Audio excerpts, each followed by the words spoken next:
राष्ट्रीय सुरक्षा सलाहकार अजित डोभाल ने शनिवार को देश के प्रमुख मुस्लिम प्रतिनिधिमंडल से मुलाकात की।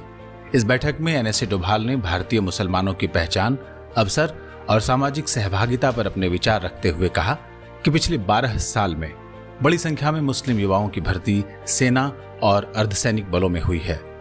उनका कहना था कि ये इस बात का संकेत है कि भारत में किसी भी समुदाय के खिलाफ संस्थागत भेदभाव नहीं है। डोभाल ने कहा कि हमें अपनी पहचान को सिर्फ एक धार्मिक दायरे तक सीमित नहीं करना चाहिए। उनके अनुसार हर भारतीय की पहचान बहुस्तरीय होती है और धर्म, संस्कृति, पेशा और भाषा सब मिलकर हमारी पहचान बनाते हैं।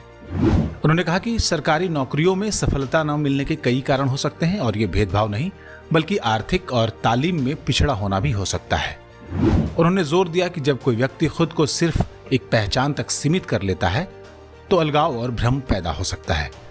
बैठक में एनएसए डोभाल ने देश को जहाज बताते हुए कहा कि या तो हम सब मिलकर पार करेंगे या सब साथ डूबेंगे। उन्होंने कहा कि समाज में भरोसा बनाए रखने के लिए धैर्य, आपसी सुनवाई और समझ के साथ लगातार संवाद जरूरी है। एनएसए डोभाल ने यह भी अपील की कि समुदाय के लोग सरकार के सामने ठोस सुझाव रखें ताकि अवसरों का विस्तार हो सके। इस बैठक में शिक्षा, व्यापार और समाज से जुड़े कई प्रमुख लोग शामिल हुए। अलीगढ़ मुस्लिम यूनिवर्सिटी की वाइस चांसलर नईमा खातून ने महिलाओं के सशक्तिकरण पर जोर दिया। The objective was the challenges the Muslim community face these days. Sometimes, as these business people were telling, that there are some obstacles that every time they have to pass this Agni Pariksha, as you heard about it. So that was the thing that some of the grievances of the community that was conveyed to Dowal Sahab. And then the communities, the prosperity of the community, so that was also conveyed, and how the community is being benefited by the different projects of the government. So that was conveyed, and some grievances also, and it was a very open heart-to-heart talk with तो जफर सरेशवाला ने गुजरात में housing से जुड़ी चुनौतियों को उठाया। उद्योगपतियों और शिक्षाविदों ने शिक्षा, स्कॉलरशिप और बिजनेस अवसरों पर सुझाव दिए। कुछ उनकी अच्छी बातें थी और एक अच्छी बात उन्होंने ये कही कि एक गरीब तबके का पासमानदा मुस्लिम स्टूडेंट्स होगा जो ड्रॉप आउट होता है, आउट ऑफ द स्कूल होता है, या उसको अच्छी जगह एडमिशन मिलता है एम्स में या आईआईटी में, और उसकी माली हालत सही नहीं है, तो उसके लिए कॉर्पस बनाना चाहिए। अच्छा माहौल में अच्छी बात हुई। और मुझे उनकी बहुत बात ये अच्छी लगी कि पासमानदा जो लोग हैं हमारे इसमें, जो गरीब तबके के आते हैं, जो फर्स्ट जनरेशन लर्नर है, जिनका रोटी कपड़े मकान का सवाल है, उनको अच्छी से अच्छी आला तालीम देना चाहिए, जो अंजुमन भी कर रहा है लेकिन बड़े पैमाने पे हिंदुस्तान में होना चाहिए। उस पर भी उन्होंने गौर फिक्र की और बहुत सारी अच्छी बातें हुई, आइडेंटिटी को लेके बातें हुई। 1.5 hours, in fact more than that, he was sitting and hearing us out. Ajit sir was hearing us out.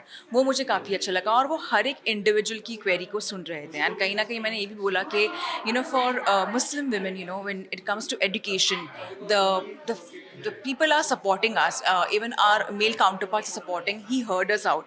Social media पे जो चलते रहता है पूरा time, where we feel like we feel like targeted, जब भी वो चीज़ें होती है, जब भी कुछ भी issues होता है, and we feel like okay अब Muslims पे ही आएगा. He heard us out, and when it came to also encouraging us to have a certain parameter or say a certain route, he gave us solutions. He didn't come with like सिर्फ सुन रहे हैं हमें, क्योंकि जब 8-10 different fields के लोग आके अपनी समस्या बताते हैं, एंड जब ये जो पावर में है वो भी सुनते हैं, तो उनको तो चेंज आसान हो जाता है। तो इट इज़ इम्पॉर्टेंट। बड़ा अच्छा लगा क्योंकि जो सर है डोभाल सर, देश के जेम्स बॉन्ड है, जो उन्होंने किए हैं हमारे देश के लिए शायद ही कोई कर सकता है। तो एक इंस्पिरेशन, और मैं अपने आप को लकी मानती हूँ कि I have been a part of this. NSA Doval ने कहा कि जरूरत है कि सिस्टम को मजबूत किया जाए, शिक्षा और अवसर बढ़ाए जाएं और हर समुदाय आगे बढ़कर अपनी भूमिका निभाए। ये बातचीत सिर्फ एक बैठक नहीं थी बल्कि एक संदेश थी, पहचान में विविधता को अपनाने का, संवाद को मजबूत करने का और एक साथ आगे बढ़ने का।